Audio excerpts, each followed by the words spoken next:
Hey, what's going on, Godzilla fans? This is LP2000 right back at you with another video again. First of all, happy Labor Day to y'all. Once again, I'm coming at you with another video at the request of another fellow collector and a great guy, Jim Jenkins. He wanted me to do a video, or at least do a showcase of all of the giant Godzilla figures that I have in my collection that's bigger than 30 centimeters.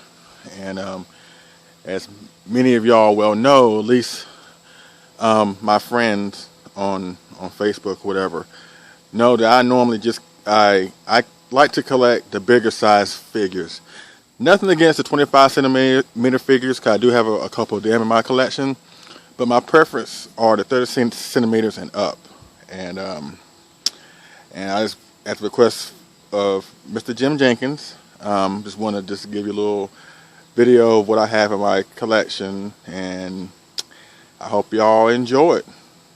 And I brought all my figures outside because I have all my gigantic figures scattered throughout the house, so I just wanted to bring them outside. That way I have more open lay of land, and that way I have space, because I don't have all these figures all in one particular place because they're too big.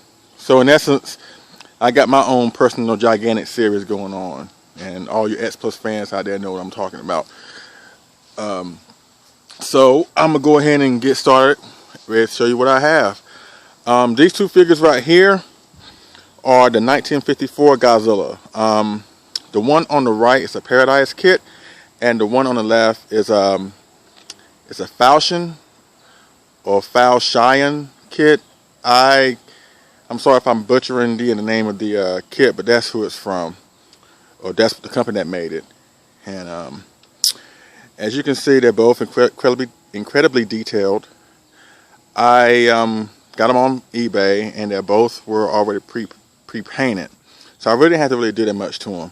Now with this one right here, I did repainted the fins to have more of a bone color, because in the original Godzilla film it was black and white, so you really didn't get a good gist of what the color actually was on the suit. But X Plus made a 30 centimeter Wonderfest figure of this suit, and it was a colored version. So I tried to make the fins more like that color in a way, but that was my inspiration of painting the fins that way. And the Paradise one, the big one over here, I didn't really change anything that much. The only thing I changed was I just darkened up the skin tone on the figure itself to have more of a grayish type of color. The fins I didn't touch because I think the fins are absolutely beautiful. They don't need retouching, so I just left them as it is. The Paradise one clocks in at 20 inches tall, and the Falchion clocks in at least 19 inches tall. So those are the first two of my personal gigantic series. Now let's head over here to the year 1962 with the King Goji from King Kong vs. Godzilla. And Jim Jenkins, I know if you're out there watching, you got one of these, so you can identify what it's like to have this big fat fellow. Yeah, and those hips do not lie. Yeah, but this is the Paradise model built up Godzilla 1962 kit. I got that off of eBay. Most of the figures I get off of eBay. And I got this like way back in 2002, I believe. And when I got them, it was this color. So once again, I painted him darker just to have more of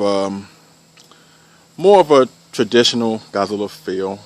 I try to paint him more like the Mosu Goji, because the Mosu Goji had more of a darker tone. And once again, I painted the fins a little bone white, off-white color, just for my personal preference.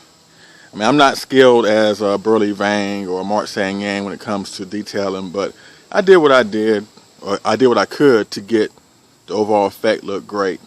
And this big guy clocks in at 22 inches tall. Yeah, he's by far the biggest Godzilla I have in the house. With the exception of my daughter Olivia's, she got the Jazz Pacific 2014 Godzilla, and he he got this guy by at least an inch. So ironically, she has the biggest Godzilla in the house. But don't tell I told her that, because, you know, but she already knows. All right, now this one right here is the 1991 Godzilla. I had it made by a fellow collector of mine, Mark Sang-Yang. And as you can see, he knocked it out of the park with this guy. I added a couple fins on the back, just to have a more powerful look. I mean, the figure itself is already powerful, but I just add little tweaks to it, whatever. Nothing against Mark Sang-Yang, but I just want just add little tweaks to him, whatever. I personally like this figure because the 1991 Godzilla is my favorite out of the Heisei line. My favorite suit is the Mosu Goji, as most of you know, but a close runner-up to number 2 or 1.5 would be this guy. And of course, it's the same suit as the 1989, which you will see in a couple seconds. But in that film, it had a more ferocious face. It had a more of a buffed-up chest. And to be honest, I call that Godzilla the Brock Lesnar of Godzillas, because on how powerful and pumped up and jacked he looks. And this guy clocks in at 18 inches tall. So he's a little bit shorter than some of the Godzillas, but he's still up there as far as size. And so, yeah, that's the 1991 Godzilla. Now let's take a couple years back and go to 1989. Now this is not exactly a statue per se or a model kit. This is a Tokyo Mirai 1989 radio control Godzilla. And all those old school fans know about this figure. It was made by Tokyo Mirai. I did a review on this, so check it out when you get a chance. So I'm just going to go a little short summarization of it. He clocks in at least 20 inches tall, or at least 19 inches tall.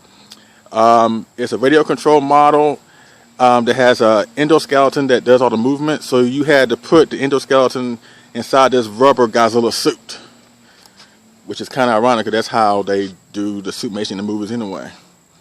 And when I first got him, I accidentally made a little rip. And I was so excited to get him, and I tried to force the endoskeleton inside the suit. I made a little rip, and I tried to cover it the best of my ability, but whatever. But that's him. He clocks in at 20 inches tall, like I said. And I'm going to show you a little feature of what he does. Hopefully the batteries still work. He walks forward, he wags his tail, he moves his head, and he does this.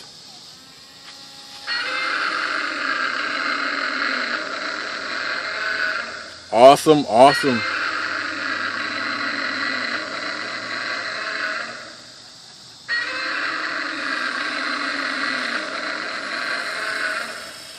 Yeah, that's awesome.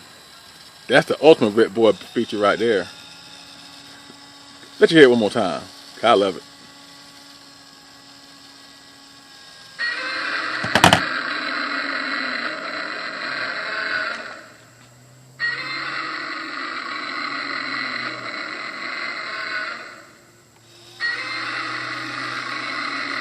Yep. Alright, now shut up. Yeah, so that's the Tokyo Mirai Godzilla 1989. Yep. Big, detailed. Yeah, and all that good stuff. Let's move up here. Now, the biggest, the two nasty looking ones on the back, and nasty I mean ferocious looking. You already know, because I did 2 videos on them in the past couple weekends. Those are the M1 Godzilla 1964 kits. I did a separate video on those, so check that out. So I'm not really going to go into detail on those, except for the fact that they're both are 20 inches tall, or at least 19 inches tall. And they're both incredibly detailed. And like I said, I like the one on the right more so than the one on the left. I love them both, but I prefer the one on the right because it's based off my favorite movie, Mothra vs. Godzilla. So those are the M1 Godzilla 1964 kit. And the last two are another figures I had made by Mark Sang-Yang. The one on the right is a 1972 Godzilla from Godzilla vs. Gigan, and Godzilla 1967 from Son of Godzilla. And I I particularly love this Godzilla because of the face. I mean, Mark Sang-yang really got the face down pat. He really did. I mean, with all due respect to the X Plus and a couple Marmot figures out there, I think this is the accurately detailed face of the Godzilla 1967 in existence. If there is one, show me one, because right now I have not come across one. But he really got that face down pat. And of course, that suit is not exactly the most beloved by fans, but I love the suit. You know, I even liked it when it was in the water scenes of Godzilla vs. Gigantic, even though it had a more remaining look. But I like the suit. It was perfect for the film, Son of Godzilla. It was perfect for the film. It wasn't supposed to be menacing like it was in Mothra vs. Godzilla, the original Godzilla. He wasn't supposed to be enraged looking like it was in Godzilla 84 or Godzilla vs. Biollante. I mean, he was supposed to be a parental figure. So, and I like the suit. I mean, I may be one of the few in the world that like it, but I do. And he got it down pat with the fat hips and the fat legs and the stubby feet. And obviously this guy and this guy could have a lot in common when it comes to having fat hips and stubby feet. But I ain't trying to talk about your King Goji, but you know, you got a little size. You know, you got more hips than Shakira. But, and the last one is Godzilla 1972. And as you saw in my video last week regarding Haruo Nakajima, the last Godzilla that he portrayed in the series.